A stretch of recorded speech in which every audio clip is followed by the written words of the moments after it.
વિધાનસભા ગૃહમાં વિપક્ષ દ્વારા જે સરકારને બાનમાં લેવામાં આવ્યો છે, ખનીજ પ્રવૃત્તિ મામલે વિપક્ષ દ્વારા સરકાર ઉપર ગંભીર આરોપ કરવામાં આવ્યા છે, જેમાં ગીર સોમનાથ જિલ્લાના ધારાસભ્ય વિમલ ચુડાસમાએ તેમના જ વિસ્તારમાં બેફામ રીતે ખનીજ ચોરી ચાલી રહી છે, તંત્રના અધિકારીઓ છે તે પૂરતી કાર્યવાહી નથી કરી રહ્યા, આંકડાકાન કરી રહ્યા છે, તે પ્રકારના આરોપો તેમણે કર્યા છે। સાથે જ આ મુદ્દો તેમણે ગૃહમાં ઉઠાવ્યો હતો। સમગ્ર ગુજરાતભરના અલગ અલગ જિલ્લાઓમાં જે ખાણ ખનીજમાં જે રીતે ખનીજ માફિયાઓ બેફામ બનીને આ ઘટનાઓને અંજામ આપી રહ્યા છે, તે મામલાને લઈને આજે કોંગ્રેસ ગૃહમાં આક્રમક બની હતી।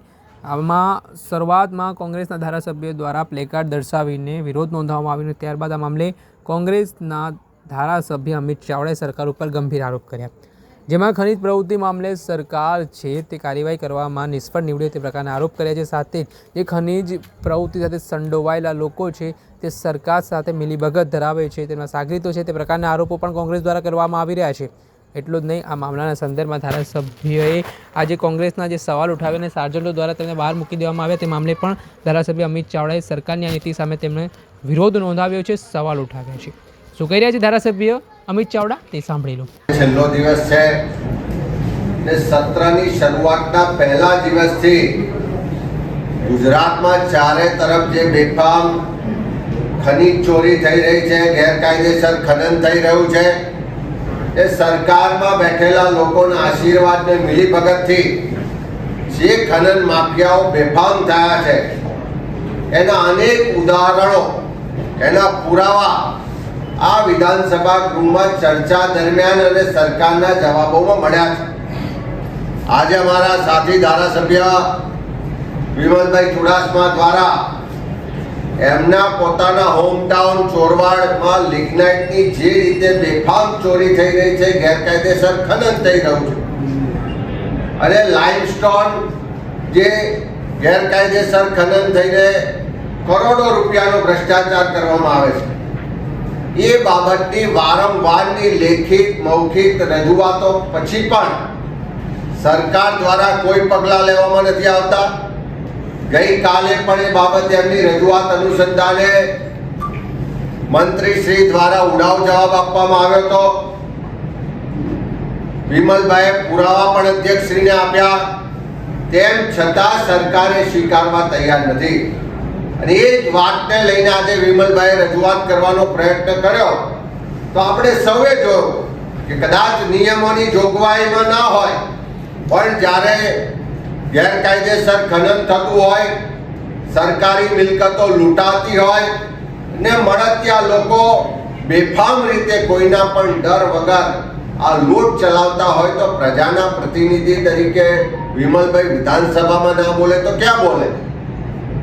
સાર્જન્ટો દ્વારા ઉંચકીને એમને બહાર લઈ જવામાં આવે છે, પણ ગુજરાતમાં ચારે તરફ જે રીતે ક્યાંક રેતીનું ખનન થાય છે, ક્યાંક ગેરકાયદેસર માટીનું ખનન થાય છે, ક્યાંક કોલસાનું ખનન થાય છે, એ કચ્છ હોય, જુનાગઢ હોય, ગીર સોમનાથ હોય, સુરેન્દ્રનગર હોય, એ બનાસકાંઠા હોય, દાહોદ હોય, નર્મદા હોય, આણંદ હોય કે ગુજરાતનો એક પણ ખૂણો, એક પણ જિલ્લો ને એક પણ તાલુકો એવો નથી કે જ્યાં ગેરકાયદેસર ખનન ના થતું હોય। આટલી મોટી સરકાર છે, આટલું મોટું તંત્ર છે, ખાણ ખનીજ વિભાગ છે, પોલીસનું તંત્ર છે, તેમ છતાં ગેરકાયદેસર ખનન કેમ નથી અટકતું? એટલા માટે નથી અટકતું કે એના હપ્તા એ ગામથી લઈને ગાંધીનગર સુધી પહોંચે છે। આ સરકારમાં બેઠેલા લોકોના મળતિયાઓના એમના ભાગીદારીથી આ ધંધા ચાલે છે, એમના આશીર્વાદથી આ ધંધા ચાલે છે અને આ ધંધાનો પર્દાફાશ કરવા માટે અમારા ધારાસભ્ય વિમલભાઈ ચુડાસમા જ્યારે ઊભા થાય તો નિયમોની જોગવાઈને આગળ કરીને એમને બોલવા દેવામાં ના આવે। અમે અધ્યક્ષશ્રીને કહ્યું કે કદાચ નિયમોની જોગવાઈ નહીં હોય પણ ગુજરાતમાં ગેરકાયદેસર ખનન થાય છે, સરકારની સંપત્તિ લૂંટાઈ રહી છે, ખનન માફિયાઓ બેફામ છે, કોઈનો ડર નથી રહ્યો અને એના માટે પ્રજાનો ચૂંટાયેલો પ્રતિનિધિ અવાજ ઉઠાવવા માટેની વાત કરે તો સરકારે એને સાંભળવી જોઈએ, એને જવાબ માટે આગળ આવવું જોઈએ, ખનન ચોરી અટકાવવી જોઈએ। ઉલટાનું સરકારમાં બેઠેલા લોકો એમ કે કાં તો ખોટી રજૂઆત કરે છે આ તો મીડિયામાં આવવા માટેની વાત કરે છે અને એમ કરીને સાર્જન્ટોને ઉંચકીને અમારા ધારાસભ્યને બહાર લઈ જાય એનો સ્પષ્ટ મતલબ છે કે સરકાર ખનન માફિયાઓ સામે લાચાર છે. દાદાના બુલડોઝરની વાતો ખૂબ થાય છે પણ દાદાના બુલડોઝર ખાલી ગરીબો પર ચાલે છે.